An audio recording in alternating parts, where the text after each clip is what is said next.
This is your WLAK Daily News Roundup for Lake Air, 107.5 FM and 1260 AM in Amory.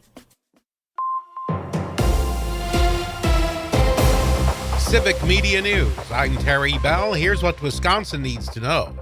A Milwaukee man and 3 other men from Illinois are going to federal prison for stealing more than $11 million in COVID-19 relief money. Aziz Hassan Bey and 3 other men claim to be from the fake country of Al-Maroc. They set up a phony consulate in Milwaukee and claimed a lot of benefits during the pandemic, which they used to pay for lavish lifestyles. Former Green Bay Packers star quarterback Brett Favre still owes money in his welfare fraud case. Mississippi Auditor Shad White is suing Favre for $730,000 in fines and interest on the money he took for speeches that he never gave. Favre was never charged with any crime. Wisconsin lawmakers are taking steps to stop artificial intelligence from influencing this year's elections. I think it's very important that people be able to trust what they see and what they hear, and that's why we want to have a simple disclaimer on the campaign ad so people know when artificial intelligence is being used. Representative Adam Nealon tells WISN TV's Upfront the bill to label AI in political ads has bipartisan support. This isn't a Republican issue. This isn't a Democratic issue. This is an issue that affects everybody, and that's why we wanted to make it a broad coalition and earn that bipartisan support and make sure that it's signed by the governor. The bill would impose a $1,000 fine for violations. Republican state lawmakers are again seeking to define what witness address information must be on an absentee ballot envelope in order for the vote to count in Wisconsin. A bill introduced this week is similar to one Governor Evers vetoed 2 years ago. It's scheduled to get a public hearing tomorrow. Experts say expanding the child tax credit would lift as many as 400,000 American kids above the poverty line in 1 year. Chris Cox is with the Center on Budget and Policy Priorities. Half of kids who don't get the full credit now, their families will gain $600 or more from the bill. And about 40% of kids who don't get the full credit now, their families will gain $1,000 or more from this bill. A bill to revive the expanded credit passed the U.S. House last week. Final adoption is not guaranteed. I'm Terry Bell, Civic Media News. Now here's what you need to know closer to home. For WLAK News, I'm James Kelly. The Wisconsin Department of Natural Resources is warning residents about a potential increase in wildfires this spring. According to DNR officials, the warmer weather and lack of snow that has persisted throughout much of the northern regions of the state could lead to drier conditions heading into spring. While fire danger is still low or moderate throughout most of the state, a wildfire did start near Fairchild on Saturday. Residents should practice fire safety, including getting burn permits and having tools and water available. A man involved in a fatal Rusk County crash last week is now facing a number of charges stemming from the incident. According to the Rusk County Sheriff's Office, Jorge Sanchez Zanahua has been charged with homicide by intoxicated driving, operating a vehicle while revoked, causing death, and failing to install an ignition interlock device. The criminal complaint alleges that his blood alcohol level was at .176 following the crash that killed 35-year-old Stephen Nasholm from Clayton. He is due in court on Wednesday. The Duluth School District is considering a $5.2 million per year technology referendum. The referendum would provide the school district with $5.2 million per year for a 10-year term to upgrade its digital infrastructure and physical security. It would include things like learning technology upgrades for students and technology and security maintenance staff. The proposed referendum will appear on the May 14th ballot in the city. Property taxes would increase about $11 for a $315,000 home.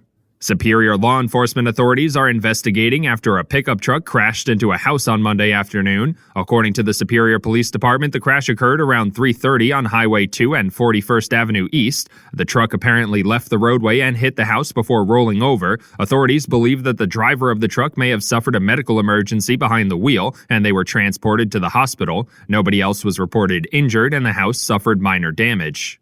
The United States Fish and Wildlife Service has announced that wolves will remain on the federal endangered species list. According to the Wisconsin Department of Natural Resources, the federal wolf management plan will affect what tools they have at their disposal to manage the wolf population in the state, which has been a hotly debated topic. If Wisconsin residents have conflicts with wolves, they should contact the Department of Natural Resources, as it is still illegal to shoot a wolf unless there is an immediate safety threat. The Lake Superior College's dental clinic held its Give Kids a Smile event over the weekend. The event, organized through the Minnesota Dental Association, allowed parents to schedule appointments for their kids to receive free cleanings, fillings, and extractions on Friday and Saturday. According to a Northern News Now report, the program saw 58 volunteers helping patients who may not have been able to afford proper dental care without the event. The annual event is held on the first weekend of February.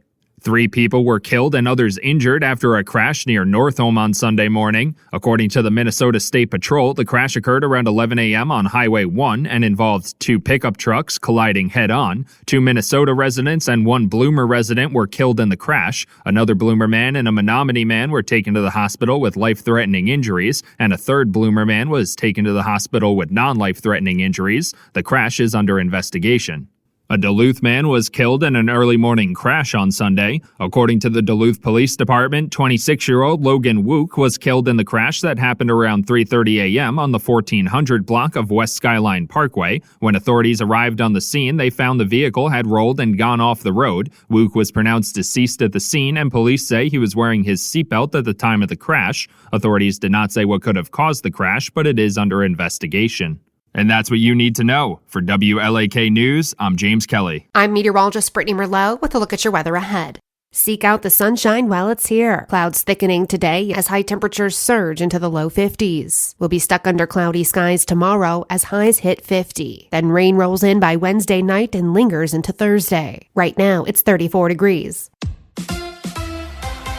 The Packers making more coaching changes. Hi, I'm Mike Clemens with sports. The Packers making moves on their defensive coaching staff after firing Joe Barry and hiring Boston College head coach Jeff Hafley. Gone are linebackers coach Kirk Olivendotti and defensive back coach Greg Williams, who was with the team just 1 year. They have hired a new defensive line coach, Vince Ogabasi, replacing Jerry Montgomery, who had held that position since 2015. Ogabasi has connections to the 49ers and served with the Packers' new defensive coordinator, Jeff Hafley, at Boston College. Last night at Super Bowl 58 in Las Vegas, Chiefs quarterback Patrick Mahomes asked about his father's most recent arrest in Texas over the weekend, charged with drunk driving. It's a family matter, so I'll just keep it to the family, and that's all I really have to say at this point. It's his father's third offense. NBA, the Milwaukee Bucks road trip winding down. They're in Phoenix against the Suns tonight. Men's college basketball, the Wisconsin Badgers slipped from 6th to 11th ranked in the nation after those back-to-back losses. The Badgers on the road tomorrow afternoon at 4 o'clock in Ann Arbor against the Michigan Wolverines. With sports, I'm Mike Clemens. I'm Pete with the 60-second Showbiz Beat. Taylor Swift was spotted at a Sunday event where people welcomed seeing her on camera as much as possible. They also didn't have a choice as she won her 4th Album of the Year award for her Midnights compilation. Swift is the only artist ever to win that award 4 times. Her past albums, Folklore, 1989, and Fearless, also won the award. Swift took the opportunity during her acceptance speech to let her fans know that her next album, The Tortured Poets Department, will be released April 19th. Swift is now a 14-time Grammy winner. It's all about the sequels when it comes to commercials for movies at this year's Super Bowl.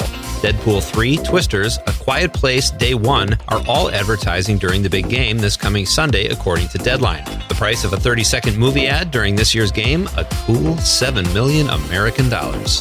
For more showbiz fun, tune in to Nightlight with me, Pete Schwaba, every night between 8 and 10 p.m. on the Civic Media Radio Network.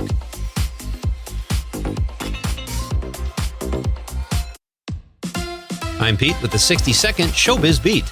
If you haven't seen Joni Mitchell's performance of Both Sides Now or Tracy Chapman's performance of Fast Car at Sunday night's Grammy performances, run to YouTube. Both artists crushed it, and the performances are being called some of the best ever at the Grammys, by me. Comedian Shane Gillis will host Saturday Night Live on February 24th. Normally this wouldn't be news, but Gillis was fired from the cast of the show almost as fast as he was hired for making racist, homophobic, and misogynistic jokes in the past. Gillis said previously he was not surprised by the firing and acknowledged that he broke today's rules. Apparently, enough time has gone by so he could be promoted to host. Do you think they will address the controversy in a sketch? Yeah, me neither. For more showbiz fun, tune into Nightlight with me, Pete Schwaba, every night between 8 and 10 p.m. on the Civic Media Radio Network.